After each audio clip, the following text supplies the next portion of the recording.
People don't always think of relational health as a dimension of health, but it absolutely is.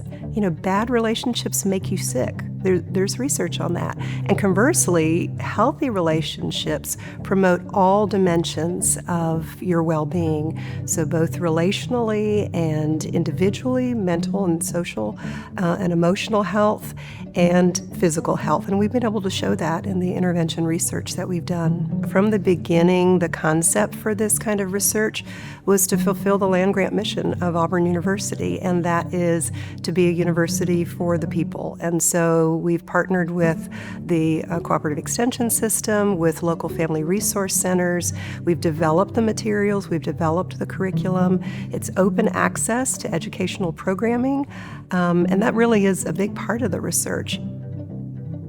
One of the key studies that I like to point to that really illustrates, I think, the ripple effects of this kind of work. We offered a co-parenting and couples education class, and we tracked the outcomes for the families over a 1-year period. And the couples who participated, the parents, both single parents actually and couples, enhanced their co-parenting relationships, their couple relationships if they were in one. And also we documented that spillover effect. So without even addressing parent-child interactions, we documented more positive parenting practices. And then we had teachers who were observing the young students, the preschoolers, for age 4 up to age 5, and we were able to show that the children whose parents had been in the program were rated higher on their social competence with peers and with teachers.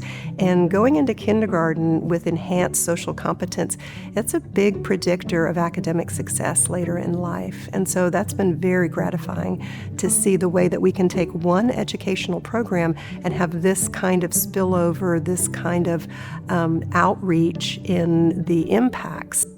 We don't ever lose sight of the fact that data are people. And what comes to mind is actually a recent story where we had a young lady who had been in one of the teen programs in the health classes, and she said, "You won't remember me. I was in that relationships class last semester, and I had my head down most of the time, but I was listening. And I'm calling to ask for some help. I can see that I'm in a really unhealthy, controlling relationship, and I need some help to get out."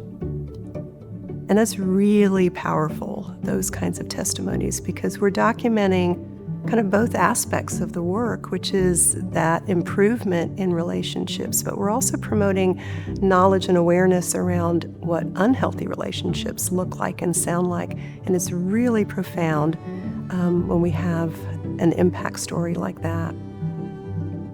I have to say I feel a little self-conscious as an individual receiving the award. This kind of engaged research initiative is really a huge team effort.